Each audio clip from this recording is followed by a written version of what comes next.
Kami Zona Fauna siap bertemu teman-teman untuk belajar sambil bermain dengan hewan peliharaan.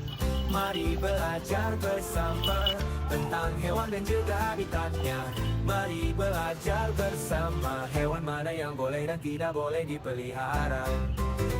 Kami Zona Fauna punya banyak hewan peliharaan, siap membawa sayang.